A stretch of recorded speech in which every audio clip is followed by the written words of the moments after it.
आदरणीय दर्शकबिनहरूमा नमस्कार। आज म तपाईँहरूलाई बाख्रामा प्रजनन व्यवस्थापन तथा नस्ल सुधारको बारे जानकारी दिन्छु। यदि तपाईँहरू हाम्रो च्यानल नयाँ हुनुहुन्छ भने कृपया यस्तै खालको पशुपालन सम्बन्धी भिडियोहरू हेर्नको लागि हाम्रो च्यानललाई सब्सक्राइब गर्न नबिर्सिदिनु होला भन्दै आउनुहोस् दर्शकबिन आजको विषयवस्तुतर्फ लागौँ। दर्शकबिन आजको विषयवस्तु रहेको छ बाख्राको प्रजनन व्यवस्थापन तथा नस्ल सुधार। नस्ल सुधार चाहिँ हामीले दुई तरिकाबाट गर्न सकिन्छ। नस्ल सुधार भनेको एक भनेको प्राकृतिक गर्भधान हुन्छ जसलाई हामीले नेचुरल इन्सिमिनेसन भनेर बुझिन्छ, र अर्को भनेको कृत्रिम गर्भधान हुन्छ जसलाई चाहिँ आर्टिफिसियल इन्सिमिनेसन भन्छ। त्यो भनेको जसलाई हामीले एआई पनि भनेर चिनिन्छ। प्राकृतिक गर्भधान चाहिँ पोथी पशुले भाले खोजेको अवस्थामा भाले पशुद्वारा गर्भणी गराउने प्रक्रियालाई चाहिँ प्राकृतिक गर्भधान भनिन्छ भने कृत्रिम गर्भधानमा चाहिँ पोथी पशुले भाले खोजेको समयमा पोथी पशुको गर्भाशयको मुखमा दक्ष प्राविधिक वा पशु चिकित्सकद्वारा एआई गनको सहायताले ब्रिया पुर्याई गर्भणी गराउने प्रक्रियालाई चाहिँ कृत्रिम गर्भधान भन्छ, जसलाई चाहिँ हामीले एआई पनि भनेर बुझिन्छ। हामीले बाख्रा पालनमा विशेष जान्नै पर्ने नितान्त जान्न पर्ने कुरा भनेको के छ भन्दा इनब्रिडिङ भनेको के हो भन्दा हाड नाता पर्ने। यदि हाम्रो पशुहरूमा चाहिँ बाख्राहरूमा चाहिँ हाड नाता पऱ्यो भने त्यसबाट जन्मेका सन्तानहरू चाहिँ लुलो लङ्गडा हुने अनि निरोगी हुने, रोगसँग लड्ने क्षमताहरू कम हुने, अन्य समस्याहरू देखा पर्छन्। त्यसले गर्दाखेरि हामी चाहिँ इनब्रिडिङमा चाहिँ रोक्नु नितान्त आवश्यक छ। यो भनेको चाहिँ नजिकको नाता गोता कम्तीमा पनि 4देखि 6 पुस्तासम्मको नाता नगराई सन्तान उत्पादन गरी जन्माउने प्रक्रियालाई नै हामीले इनब्रिडिङ भनेर बुझिन्छौँ। हाम्रो देशको ग्रामीण क्षेत्रहरूमा अधिकांश कृषकहरूले एउटै बोकाले बुढो नभएसम्म बाख्रामा प्रजनन गराउने गरेको उदाहरणहरू प्रशस्त देख्न पाइन्छ, जसले गर्दा उक्त बोकाहरूबाट चाहिँ आफ्नै सन्तानमा निरन्तर रूपमा प्रजननहरू भएको छ। त्यसले गर्दा चाहिँ इनब्रिडिङहरू धेरै भइरहेको छ। त्यसले गर्दाखेरि बाख्राको उत्पादन क्षमतामा क्रमिक रूपमा ह्रास आउँदै गरेको पाइन्छ।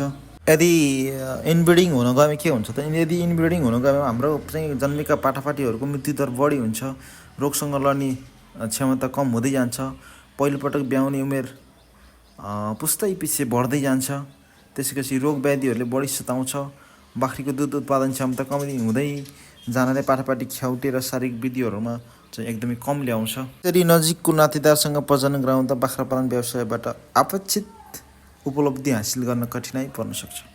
प्रदेश नेपालमा स्थानीय पशुवस्तुको उत्पादन क्षमता क्रमशः घट्दै जानुको मुख्य कारण पनि यसलाई नै मान्न सकिन्छ। यसकारण हामीले नकारात्मक गुण भएका बोका ब्याडहरूलाई छनौट गर्नु हुँदैन।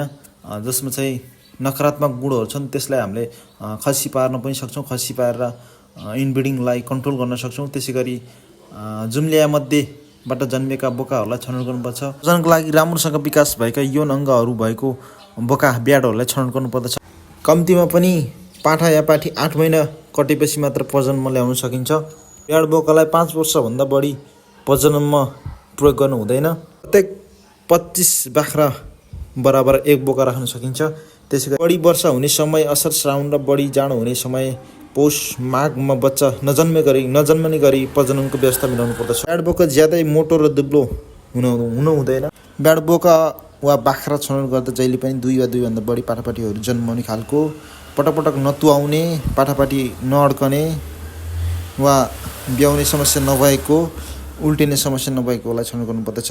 आदरणीय दर्शकबिनहरू, हामीले इनब्रिडिङ नस्ल सुधारलाई कन्ट्रोल या नियन्त्रण गर्नको लागि भनेको चाहिँ एक स्थानीय जातको माउ बाख्रालाई उन्नत जातको ब्याड बोका लगाएर पनि गर्न सकिन्छ। जस्तै स्थानीय जातको खरी बाख्रालाई उन्नत जातको बोयर बोका क्रस गरायो भने यसबाट निक्लेका सन्तानहरू चाहिँ रोगसँग लड्ने क्षमता बढी हुने र वेटहरू पनि राम्रोसँग आउने हुँदा यसले चाहिँ राम्रो गर्दछ।